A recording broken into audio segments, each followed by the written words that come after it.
Hello, എല്ലാവർക്കും വീഡിയോയിലേക്ക് സ്വാഗതം. നമ്മൾ ഇന്ന് ഉണ്ടാക്കാൻ പോകുന്നത് നല്ല തേങ്ങാപ്പാലിൽ മീൻ പൊരിച്ചാലോ, അതിന് വേണ്ടിയിട്ടുള്ള തയ്യാറെടുപ്പിലാണ്. ഞാൻ കുറച്ച് അയിലയും പിന്നെ നമ്മളെ നാട്ടിൽ പറയുന്ന കണ്ണമുള്ളെന്ന് പറയുന്നൊരു മീനുമാണ് എടുത്തിട്ടുള്ളത്. അത് നല്ല ചട്ടിയിലിട്ട് ക്ലീൻ ചെയ്ത് എടുത്തിട്ടുണ്ട്. ക്ലീൻ ചെയ്ത മീൻ എടുത്തിട്ട് കത്തിനെ കൊണ്ട് നല്ല രീതിയിൽ അങ്ങ് വരഞ്ഞു കൊടുക്കുക. നല്ല മസാല പിടിക്കണ്ടേ, നല്ല രീതിയിൽ വരഞ്ഞു കൊടുത്ത് അതിന് വേണ്ടുന്ന ഇൻഗ്രീഡിയൻസൊക്കെ ഞാൻ റെഡിയാക്കി വെച്ചിട്ടുണ്ട്. ക്ലീൻ ചെയ്ത് നല്ല വരഞ്ഞെടുത്ത മീൻ, പച്ചമുളക് ഒരു 4 പീസ് വലുതാണ്, ക്രഷ് ചെയ്യാതെ കുരുമുളകാണ് പിന്നെ എടുക്കുന്നത്.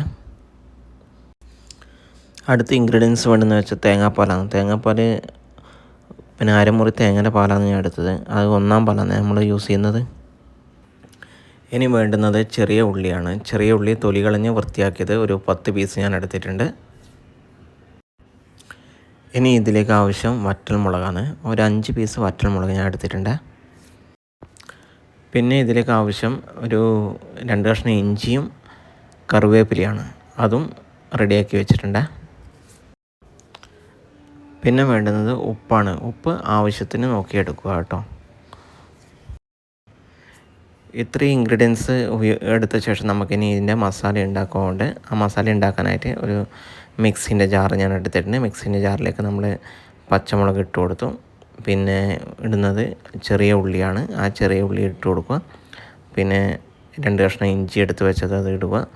പിന്നെ നേരത്തെ ഉപയോഗിച്ച 4 വറ്റൽമുളക് എടുത്ത് അതിൻ്റെ അകത്തേക്ക് ഇടുക. ആവശ്യത്തിന് ഉപ്പ് ചേർക്കുക. ഇനി നമുക്കിത് മിക്സിയിലിട്ട് നല്ല രീതിയിലൊന്ന് അടിച്ചെടുക്കാം.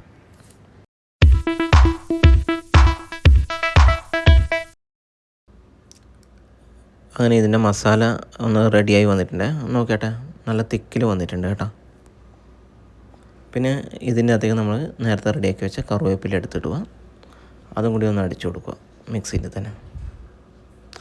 പിന്നെ നേരത്തെ കുരുമുളക് ഉണ്ടല്ലോ, ആ കുരുമുളകും കൂടി അതിലേക്ക് ഇട്ടിട്ട് നമുക്കൊന്ന് മിക്സിയിലിട്ടിട്ട് ഒന്ന് നല്ല രീതിയിലൊന്ന് അടിച്ചെടുക്കുക.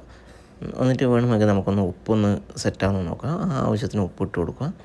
ഇതെല്ലാം കൂടി അടിച്ച് വന്നിട്ടുണ്ട്. നോക്കുമ്പോൾ കുറച്ചൊരു മസാലക്കൊരു ഭയങ്കര തിക്നെസ്, കുറച്ച് വെള്ളം ചേർത്ത് എന്നിട്ടാകുമ്പോൾ വീണ്ടും ഒന്നും കൂടി അടിച്ച് എന്താ മസാല ഇപ്പോൾ റെഡിയായി വന്നിട്ടുണ്ട്.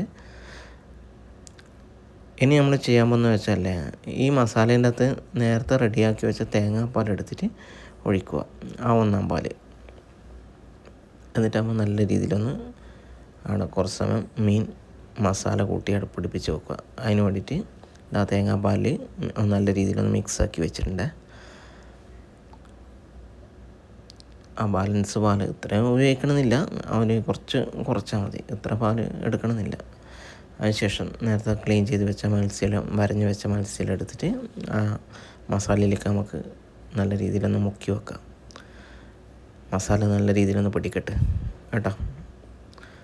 അപ്പോഴത്തേക്ക് നമുക്ക് ചെറിയൊരു പണിയും കൊണ്ടുണ്ട്. ആ പണിയെന്ന് വെച്ചാൽ നേരത്തെ വെച്ച കറിവേപ്പിലിൻ്റെ അന്ന് കുറച്ചും കൂടി കറിവേപ്പില എടുത്തിട്ടൊന്ന് വറുത്ത് വെക്കുക. ഈ എണ്ണ എടുക്കുന്നത് കുറച്ചധികം എടുത്തിട്ടുണ്ട്. കാരണം വെച്ചാൽ ഇതേ എണ്ണയിൽ തന്നെയാണ് നമ്മൾ മീനൊന്ന് വറക്കാൻ പോകുന്നതും ഈ എണ്ണയിൽ തന്നെയാണ്. അങ്ങനെ കറിവേപ്പില നമ്മളിത് റെഡിയാക്കി എടുക്കുന്നുണ്ട്. ആ കറിവേപ്പില കുറച്ച് വെള്ളപ്പശി ഉണ്ടായിരുന്നു, അതുകൊണ്ടാണ് പൊട്ടുന്നത്. അങ്ങനെ കറിവേപ്പില റെഡിയായി വന്നിട്ടുണ്ട്. റെഡിയായ കറിവേപ്പില സൈഡിലേക്ക് മാറ്റി വെക്കാം നമുക്ക്. എന്നിട്ട് അതൊന്ന് നല്ല രീതിയിൽ കൈനെ കൊണ്ടൊന്ന് പൊടിച്ചു കൊടുക്കാം. ഇത് എന്നിട്ട് അവിടെ തന്നെ മാറ്റി വെക്കണം കേട്ടോ, നമുക്കിത് ലാസ്റ്റ് ആവശ്യമുണ്ട്. അങ്ങനെ നമ്മൾ നേരത്തെ മസാല പിടിപ്പിച്ച് വെച്ച മീനെടുത്തിട്ട് ചൂടായ പാനിലേക്ക് ഇടുന്നുണ്ട്. എണ്ണ നല്ല രീതിയിൽ തിളച്ചിട്ടുണ്ട്. നേരത്തെ അതേ എണ്ണ തന്നെയാണ് കേട്ടോ, കറിവേപ്പില വറുത്ത അതേ എണ്ണ തന്നെയാണ് ഉപയോഗിക്കുന്നത്. ഇനി ചെയ്യുന്നത് വെച്ചാൽ ആ ബാലൻസ് മസാല ഫുൾ ആ മീനിൻ്റെ മുകളിൽ തന്നെ നമ്മൾക്കൊന്ന് പിടിപ്പിച്ച് വെക്കുന്നുണ്ട് കേട്ടോ വറക്കുമ്പം. ഈ മസാലയും കൂടി വരുമ്പോൾ അതിൻ്റെ ഒരു സൂപ്പർ ടേസ്റ്റ് ആയിരിക്കും.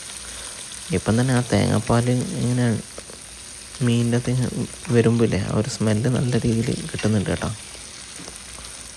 കൊള്ളാം, നല്ല സ്മെല്ല് വരുന്നുണ്ട്. പിന്നെ കറിവേപ്പിലേൻ്റെയും എല്ലാം കൂടി ഒരു പ്രത്യേക സ്മെല്ല് വരുന്നുണ്ട്.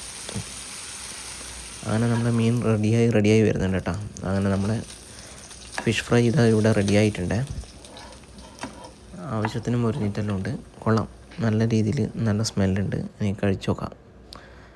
അങ്ങനെ നമ്മുടെ തേങ്ങാപ്പാൽ വറുത്തെടുത്ത മീൻ റെഡി ആയിട്ടുണ്ട്. പിന്നെ അതിന് ശേഷം നേരത്തെ റെഡിയാക്കി വെച്ച കറിവേപ്പിലല്ലേ, ആ കറിവേപ്പില ഒന്ന് അതിൻ്റെ മുകളിലൊന്ന് വെതറി കൊടുക്കുക. അങ്ങനെ നമ്മുടെ ഫിഷ് ഫ്രൈ റെഡി ആയിട്ടുണ്ട്.